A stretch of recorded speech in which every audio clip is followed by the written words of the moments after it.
afternoon, and welcome to another edition of the MyT Sports Minute.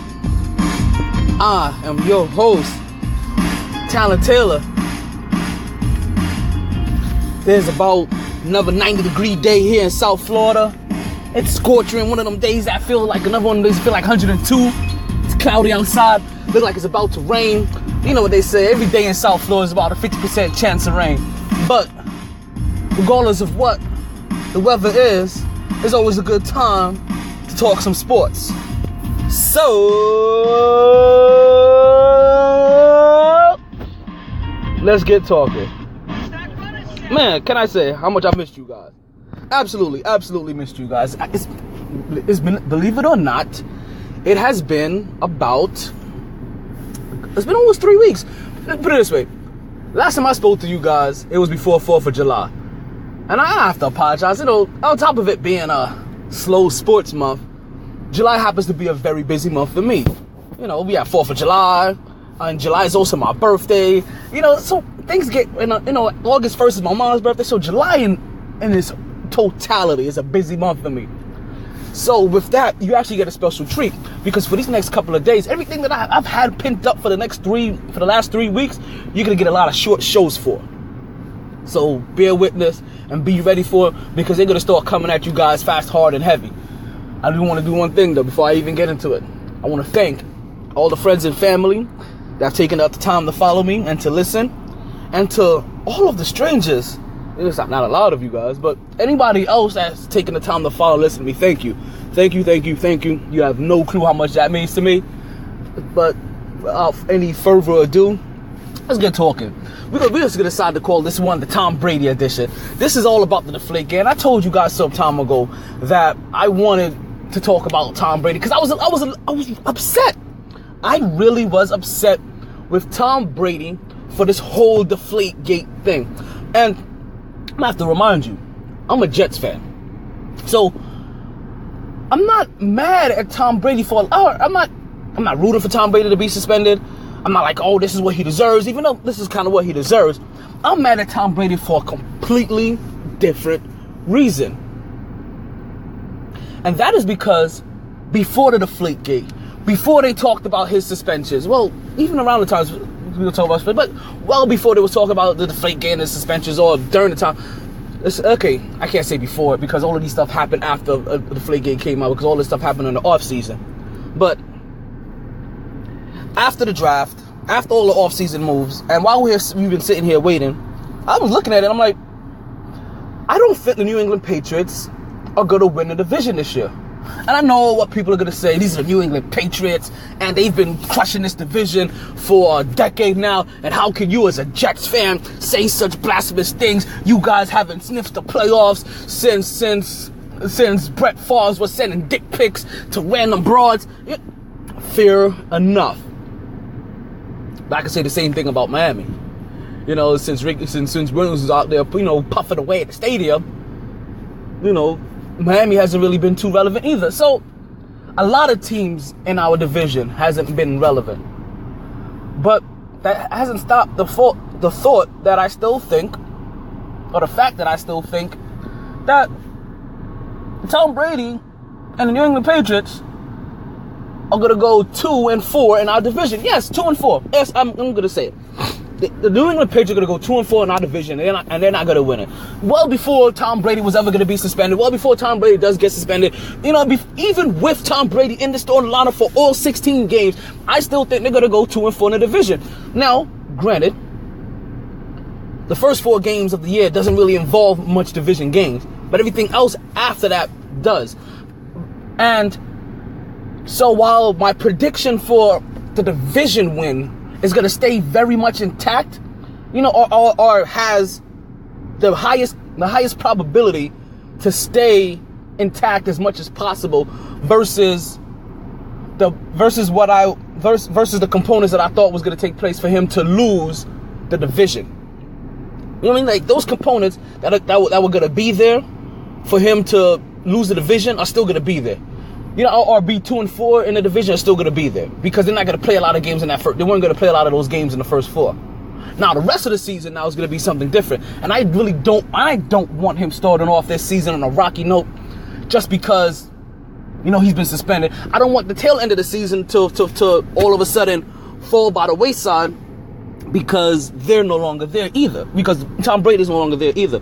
I want Tom Brady for 16 games because I want Tom Brady to lose. I want Tom Brady to get his butt whooped the way he should. Listen, we're going to start with the team I hate the most in my division outside of New England Patriots. And that's only because New England Patriots win more than this other team. But it's the Dolphins. And I really do hate the Dolphins a little bit more. And I hate the Patriots. Only because I live in South Florida and I have to jaw jack with Dolphin fans. If it wasn't for that, who knows? I'll probably be hating Tom Brady a little bit more. But Miami gets it. So, we look at Miami and they bring back pieces. They have Ware or Wake or whatever that freakish athlete of a man is that's on their defensive line. On top of it, they end up getting Dominican Sue as so disrespectfully Cam Newton used to call him Donkey Kong Sue. I don't get that either. Like, I'm not a big fan of being compared to any form of primate whatsoever. I find that to be very verbally offensive. More verbally offensive than a lot of things that most people find offensive. But I digress. And look at what Miami did with their defense, right? Adding Dominican Sue to that front line to be able to get to that quarterback. They already had decent, if not one of the easily top 10.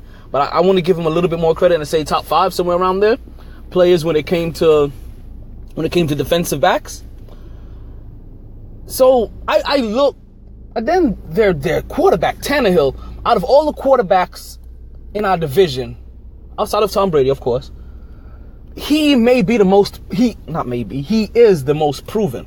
He's the one that so far, between last year or in his first 2 years, have shown the most growth and the most progress. So Miami has a really good chance, probably out of any of them, to dethrone the New England Patriots. But I'm not picking New England. I'm not picking the Miami Dolphins to win our division. Next up is the Bills, and I watch a lot of Bills games down here too. It's happened because I don't get a lot. Sometimes I get to catch the Jets game down there. Sometimes I get to catch the Bills game. It all depends on my luck and really how great of friends I'm having. Sorry if I sound a little distracted. I don't know if you guys have realized, I didn't even tell you, but this is coming straight from the car. So this is a car session, and the only reason I'm distracted is because somebody that was very eye-appealing happened to pass my way. So I decided to break my neck. But back to the Bills. The Bills add LaShawn McCoy. They add Percy Harvin on offense. You still have your quarterback, but more than anything, they have Rex Ryan. And I know you're probably saying, oh, you're a Jets fan, and this is your love for Rex Ryan. No. Go back. Now listen. It's a reason why I'm a not Ray Rice, sorry, I apologize. I am the furthest thing from that sucker punching woman beater. Yes, that's what I call him. Alright. Ray Lewis. Huge fan of Ray Lewis. Huge fan of Ray Lewis. Probably since his as early as you can think of. Probably since Baltimore went to become the Ravens. Like, since they started their franchise, Ray Lewis was attached to them. I was a fan of Ray Lewis. Very shortly after, we got a Ryan. And if you know of a Ryan history, then that's something you're excited about. Because you put one of the greatest defensive minds with one, as a coach, or pedigrees of a defensive coach, with one of the greatest defensive players ever played the game, and you had a match made in heaven.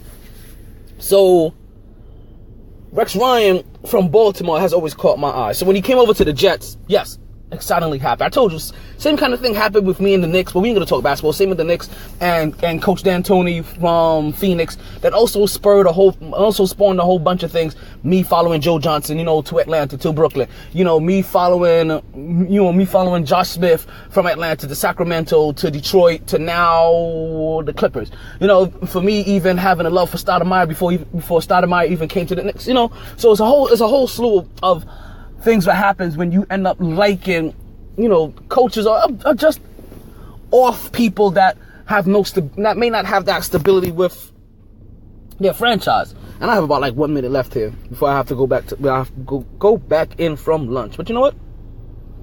I have leeway to have a flexible lunch anywhere between half an hour and an hour. So for you guys, this is going to get extended just a little bit more. Plus, my point isn't done. So Buffalo with their additions, because and then number one. Actually, no, let's not even get to number one thing. LaShawn McCoy, Percy Harvin, Rex Ryan. That's all you need to know. Because if there was any proof of what Rex Ryan can do for a ball club, it is obviously the Jets. Because them first 2 years, when everything that Rex Ryan was saying that they were eating up, AFC Finals. And if I'm not mistaken, 1 year we had to go through Tom Brady, and 1 year we had to go through Peyton Manning. Yeah, man.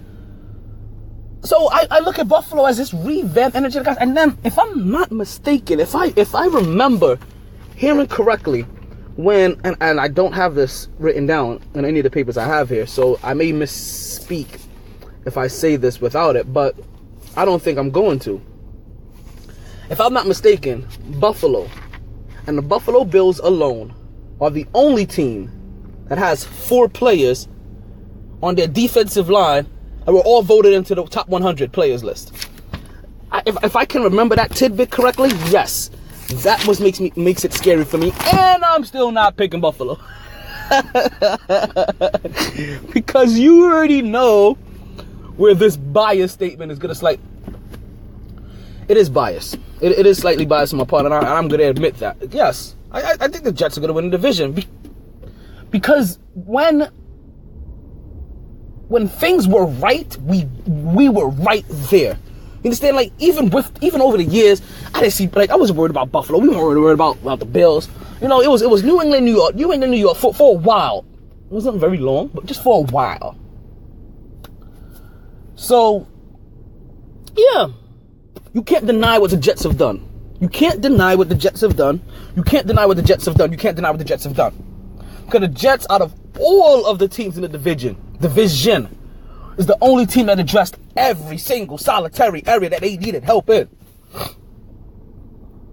More than the Bills, more than the Dolphins. Granted, they needed more help than those other teams needed help. But they still did more to help themselves. You start with the offseason. They get 3 cornerbacks. The best in the game, a top 10, and a solid. You know what that does? That locks down receiver number 1. That locks down receiver number 2, and that locks down receiver number 3. Guess what? Cromartie can also guard receiver number 1, which means that, what's his name, Brenner or something like that? Brenner could always guard receiver number 2, because if receiver number 3 happens to be the tight end like San Diego used to do, or what Seattle's going to have now with a new weapon in Jimmy Graham, we can always put Reeves on him. We see what Reeves does to those guys. Well, at least the steroid-taking Antonio Gates, we see what Darrelle Reeves has done to him in the AFC playoffs. Or was that still a wild card game? I don't care. It's still all the playoffs to me. Once the wild card game starts, you're talking about playoffs. So, in the playoffs, yes. What's your running back? LaDainian Tomlinson, yes. And didn't we take Cromartie from you too? Yeah, so yeah. On the defensive back end, yeah, I'm not worried about that. Now, what makes it even sweeter is that now we got guys that can cover wide receivers in this new passing league. Well, we had a defensive line that was getting to the quarterback and was putting pressure on that quarterback. Now what happens when that quarterback has to hold that ball just 1.2 seconds longer? We're talking about snacks up on Skittles. up on Cinnamon Toast Crunch, up on Crunch Berries. I mean, you name it. It's trail mix time.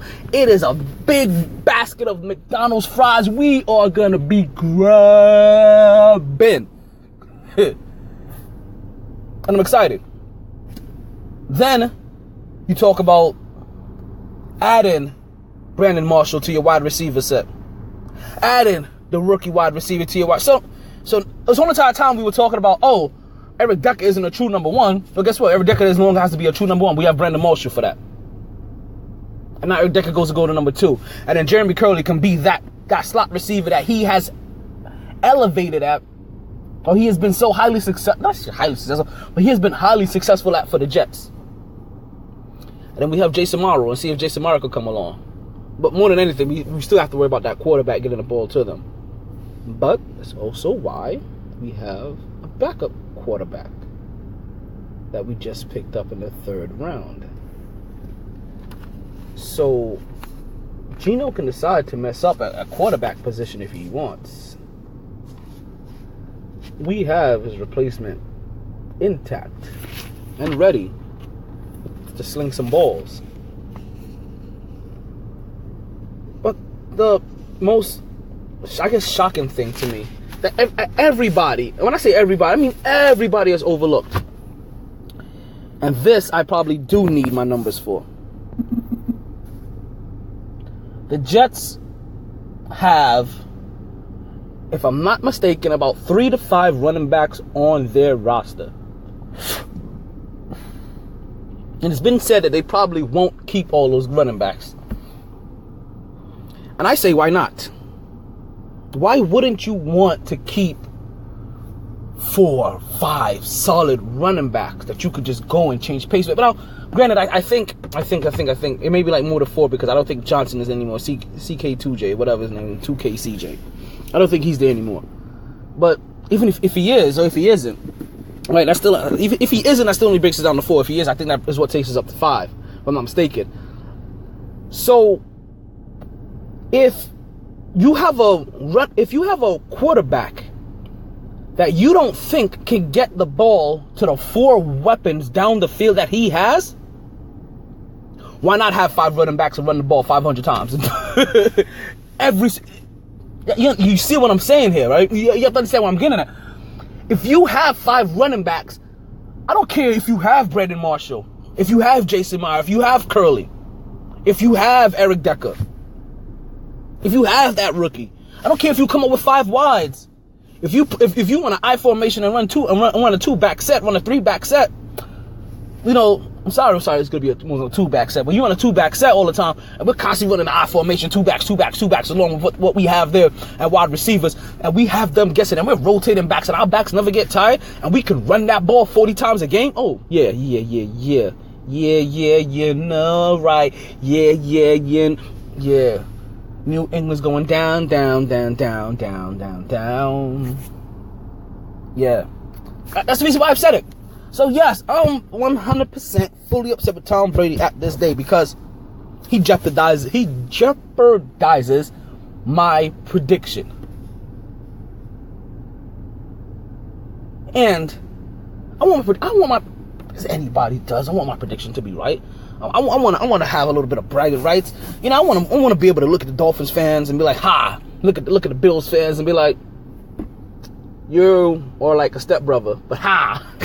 And I want to be able to look at New England Patriots, their fans, Tom Brady, Bill Belichick.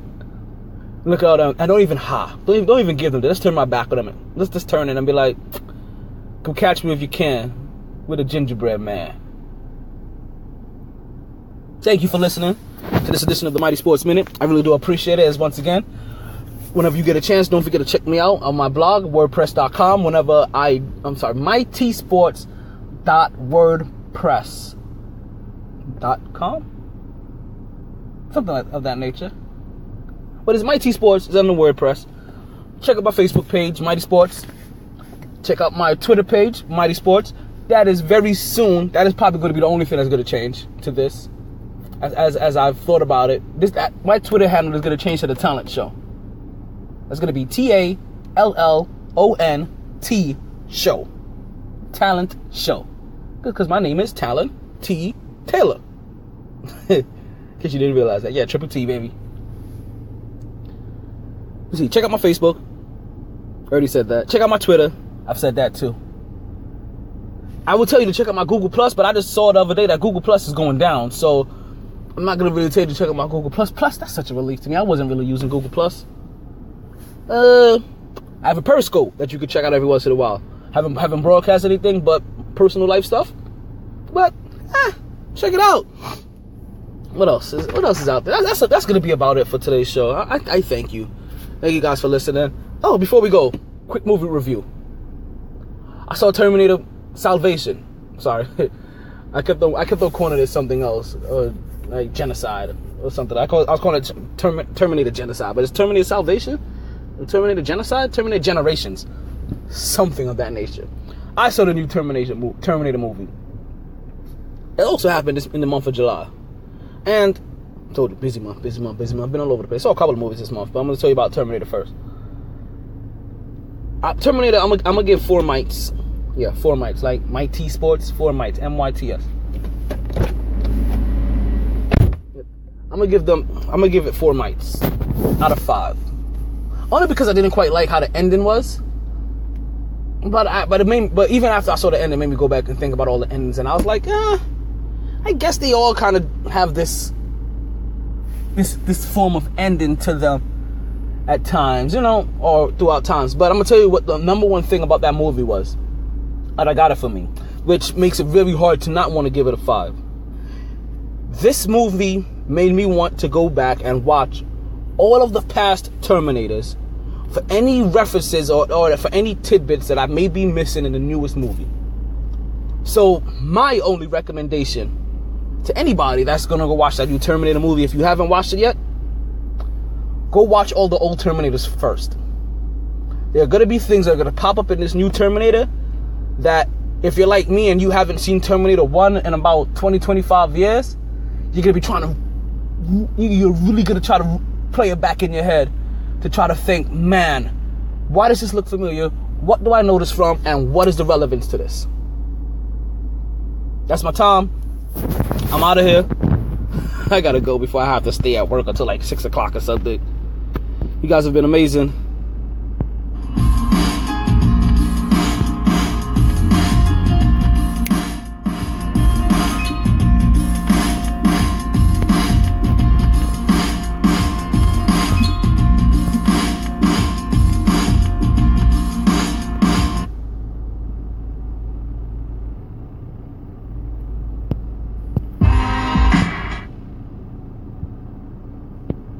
No, he wasn't. No, he.